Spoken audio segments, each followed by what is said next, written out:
I don't know how to clean a fish. What do you do? Just clean a fish. Oh.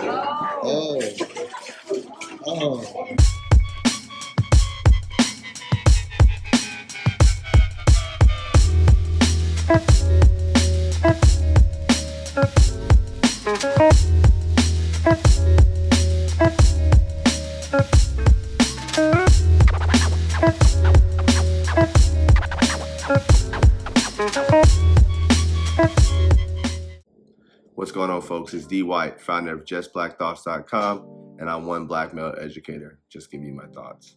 So recently I had a chance to go to Ghana. Shout out to my Ghanaians out there. I was there for 2 weeks on behalf of the Fulbright Teacher Exchange Program. Today I want to talk to you about the food and some of the customs that go along with food and culture out in Ghana. Context, your boy has a ton of allergies. Right. I'm, mid-30s. I'm getting up there in age. Your boy got acid reflux. I'm allergic to milk, gluten. I'm lactose intolerant, some tomato products, soy.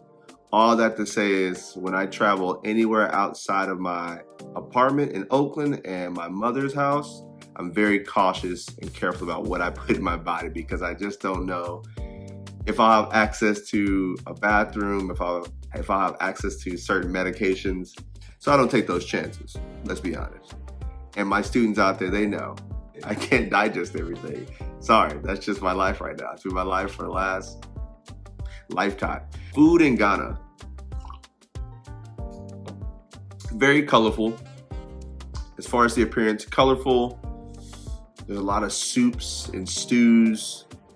And of course, if you didn't know, you eat with your hands. You eat with your right hand. Obviously, you wash your hands at the table.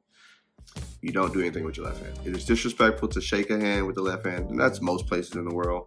I think historically, it's something about keeping this hand clean because people used to wash themselves with this hand. Now, here's the thing. I don't know how people in Ghana keep clean shirts, especially white and these very bright colored dresses and tops. Not once did I see a stain. I don't know how they do it. Most of my clothes had stains, whether it was me dropping soup on my pants, me dropping soup on my shirt. So of course I just walked around with these stains on my shirt like I was a toddler. When it comes to the taste of the food, very spicy. Spicy as in not hot to eat, but a lot of seasoning, which I appreciated. Now, my stomach, different story. Some of my favorite foods, jollof rice. Of course, jollof rice is a staple. It is, how do I describe jollof rice? And don't kill me in the comments. I know different people in different countries they claim to have the best jollof rice. Now, I've only had jollof rice in Ghana, so right now I'm going to declare Ghana the champion of jollof rice.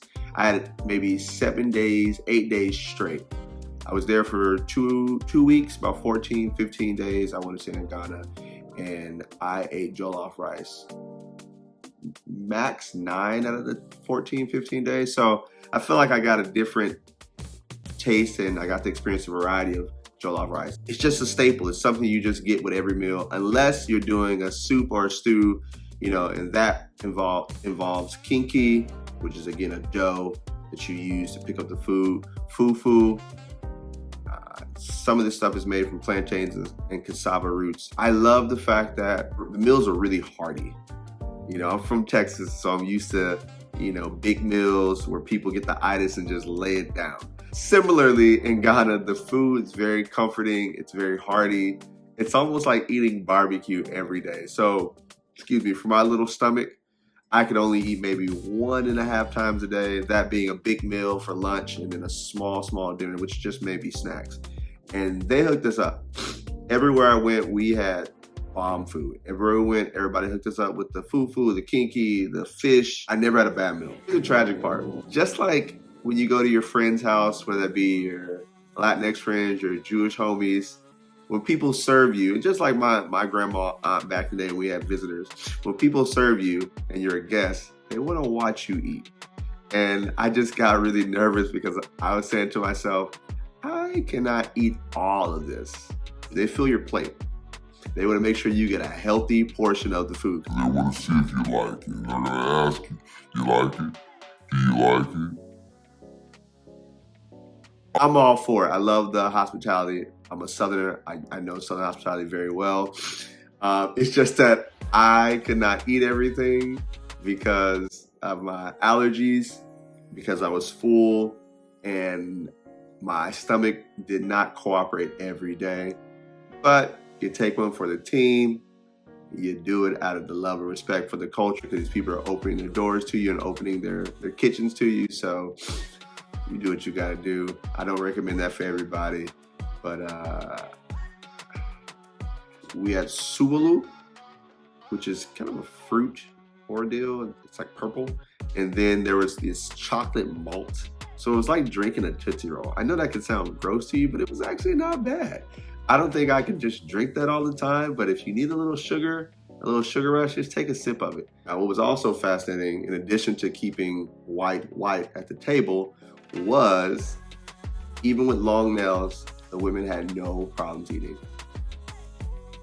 And I'm thinking to myself, man, these nice, beautiful nails, they're eating the dough and they're dipping in the soup.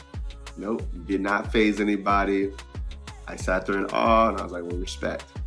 Plantains off the chain. And the plantains are done differently than what you would find in, Latin America. And I love those plantains as well.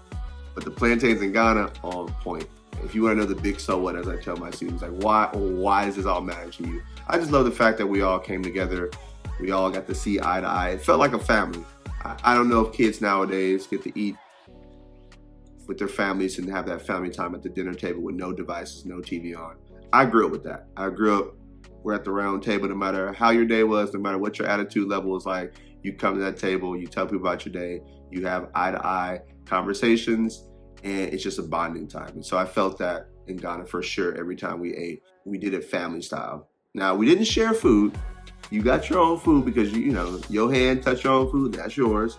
I'm not gonna put my hand in your food, but we always sat in a circle where we can talk and converse and see each other, which that makes all the experience for me in terms of eating, because I know I can't eat everything. At least I can appreciate and digest some really good food for thought. Haha, pun intended. Haha, pun intended. Haha, pun intended. Those are some of the things that stood out to me with the food. It's colorful, it's spicy. Food is where you get family time. Food is where you get community time. Food is just about sharing, general sharing your story over food, sharing your recipes. We got to go cook with a chef, a communal chef, and she was great. We got to cook as a crew and then eat the food. Forgive me if I don't know all the food names, but we made a soup. It was with red. I'll put some pictures up and, you'll check it out.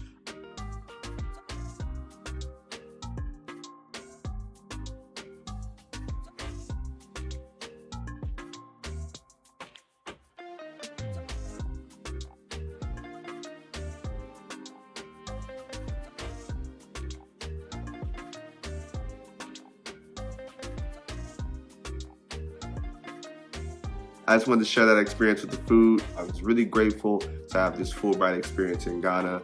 I would recommend it to anybody.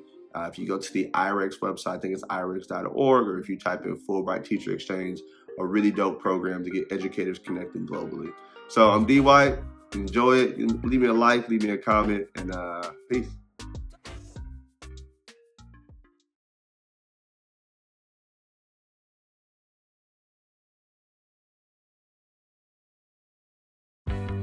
Hey, it's D. White, founder of JustBlackThoughts.com. If you haven't done so, hit subscribe on YouTube. Follow me at The Other English Teacher on Instagram and YouTube. Peace.